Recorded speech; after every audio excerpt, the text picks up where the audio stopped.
Hey, what's up, guys? I got my Encyclopedia of Magic today, and I thought we'd take a look. Something in there that I'm not expecting I can hear rolling around, but let's go ahead and see what's inside.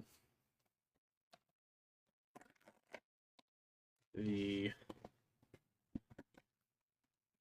Love to know out there if you're able to get one of these. I don't love the acquisition again on these. That's just the FOMO is not a whole lot of fun, but looks like we have a 26 sided dice. We'll throw it up there. There's Not everything's the same size though. It looks like this row is a little thicker as well as the A and the Z. So N is for Nancy. It's good enough for me. So first off, the packaging is pretty slick. It's a little fake little book. You can put that on your shelf if you wanted to. Um, they really missed the mark. They could have done like this could have been like a Strixhaven book. I think that is the direction they could have gone in here for some of the branding. It looks like we just have um, a series of the packs. It has an A in there, so everything's clearly listed, which is nice. They are see-through, so these are something that potentially could be sorted through if you're buying these. If you can get these to separate apart, you can see the set number, and I'm sure the Halo foils will have a different set number. So let's go ahead and we'll get in here. I know there's some big hits. Hopefully we get some Halo foils. Starting off with a foil though, we have a Altar of Blood that looks really nice. I like the art on that. Josh Phaedra. So Altar of Blood is one. Whenever another art permanent you control enters, each opponent mills a card. I have never done a mill deck, so with the Eddie Secret Lair that I just opened up last week, I might have to look into that. Here we have a B, and we have a Brain Freeze. Looks pretty sweet. Next on to C.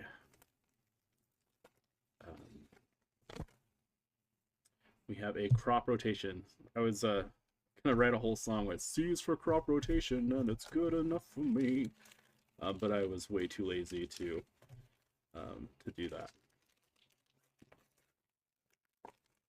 Next up is D, and I don't remember what all the things are. Demonic Consultation.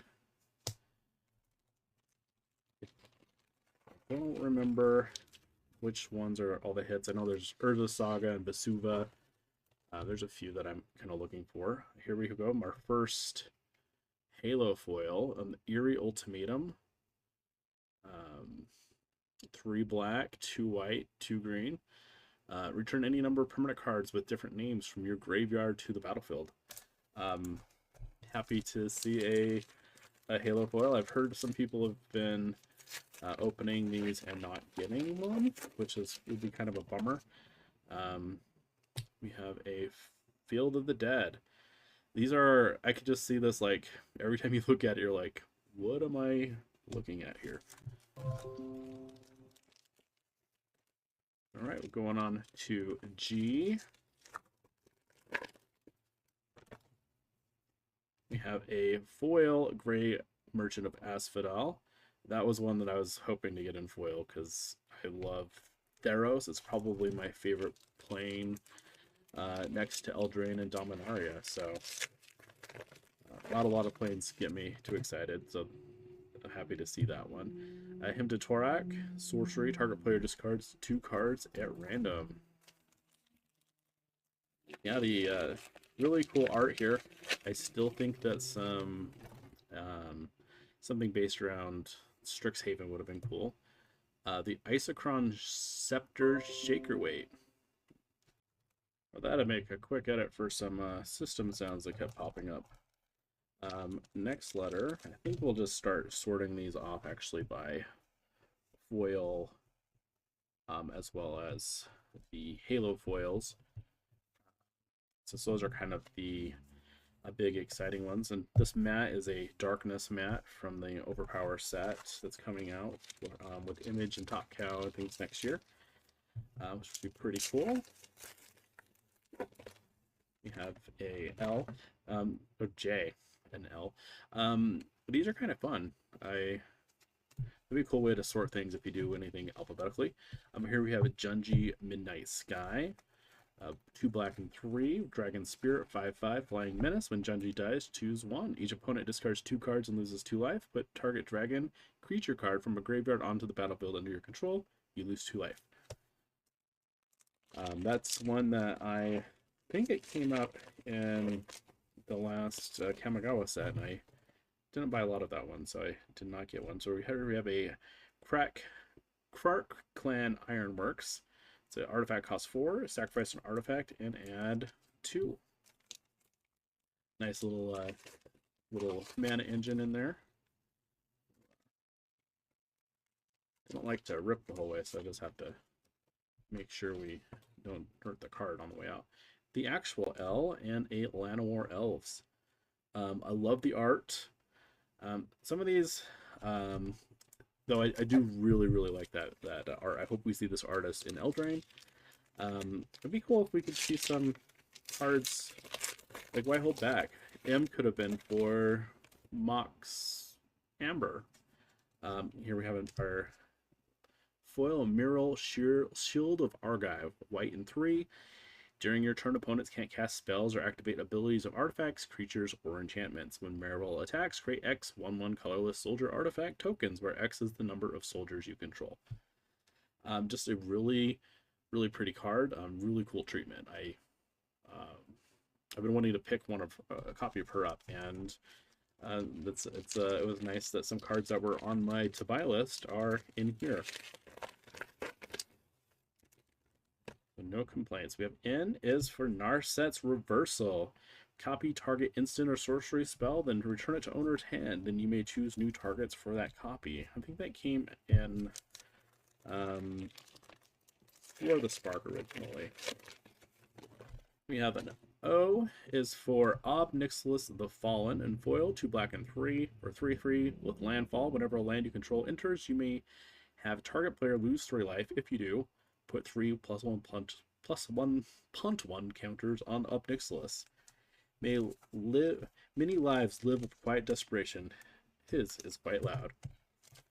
Here we have the next letter is letter P. P is for Phyrexian Altar. This is one that would be huge if coming out in foil. I know that I feel like that one and the Urza Saga are probably the Soul Ring are probably the ones everybody's wanting. Let's go ahead and look onto Q, and it is a foil questing beast. So we're not sure what's that 1 and 3. I'll do some numbers on the board maybe to take this goes. R is for Retrofitter Foundry. Kind of some fun pixel art. 3, untap this artifact. 2, tap, create 1/1 colorless servo artifact creature token. 1, sacrifice a servo, create a 1/1 colorless Thopter artifact creature token. Sacrifice the Thopter, create a 4/4 colorless construct artifact creature token. I've never used that card, but it looks like it could be really fun in some kind of affinity deck. We have an S is for Soul Ring. Yeah, I kind of like it. I will say the card, it feels very smooth. Some of these feel very smooth compared to a lot of other Magic cards. Here we have T. Let's see how we do. I wouldn't even know that was a T if it wasn't coming next. Temple of the False Gods. Add 2. Activate only if you control 5 or more lands. Here's the moment of truth, right? This is one I'd love in some kind of a foil, but the art is very cool either way, and I will be happy even if it is not foil. Urza Saga, Enchanted Land. It's a saga if you've never played with it before, so it comes in with 1 counter. You'll tap it, add, and gain 1. Second phase, create a 0/0 colorless construct artifact creature it's a 1/1. And then your third one, you'll add another thing. Search your library for an artifact card with mana capacity 0 or 1. Put it on the battlefield and shuffle. And then you'll tap it for mana in your main phase, and you can still use that there. So it's a land that goes away, but if you can find ways to bounce it and keep it coming back, then I say go for it. All right, we'll go over here and we'll get into V. We have Vesuva. You may have this land enter tapped as a copy of any land on the battlefield. This card I was definitely looking for another copy because I think I just own one. So it's one I was wanting to go into a deck, and the art is fantastic. I thought it was going to be a City of Brass when I first saw it, though. Here we have a Wasteland. It's foil. I like how it says Wasteland Land. It looks like a movie poster. It's like the Gitrog monster and like a scarab board. Gaia.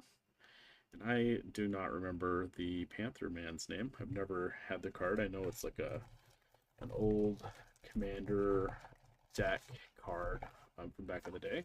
As we get lower, it's a little harder to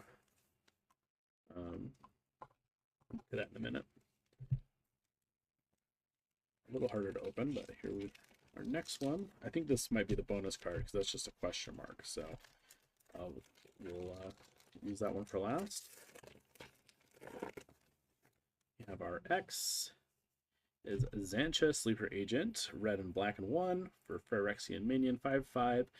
Xantcha enters under the control of an opponent of your choice. When they attack each combat if able and can't attack its owner or planeswalkers its owner's control. 3, Xantcha's controller loses 2 life and you draw a card. Any player may activate this ability.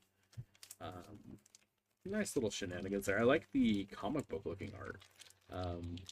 More stuff like that would have been cool in Spider-Man. Y, we have a foil Yarok the Desecrated. Black, green, and blue, and 2 for Elemental Horror, 3/5, Death Touch, Lifelink. If a permanent entering causes a triggered ability of a permanent you control to trigger, that ability triggers an additional time. So it looks like I'm not going to get too many Halo foils. Hopefully, we'll see if the Z is one. So, Zozu the Punisher, 2 red and 1, or 2/2 Goblin Warrior. Whenever a land enters, Zuzu deals 2 damage to that land's controller. Yeah, so just one Halo foil.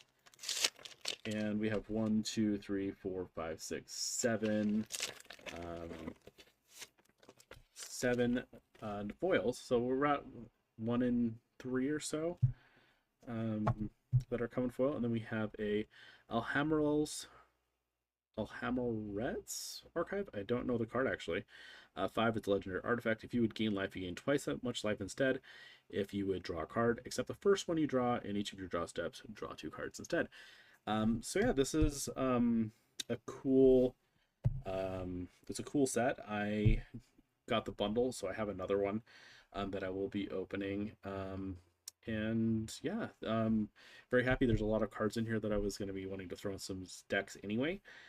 So nice way to upgrade to some cool new arts. But what did you guys think? Did you guys out there buy this, or did you have a hard time even getting it? Love to hear from you below. If you haven't, like, comment, subscribe. Love to see your face. Have a great rest of your day, and we will see you guys soon.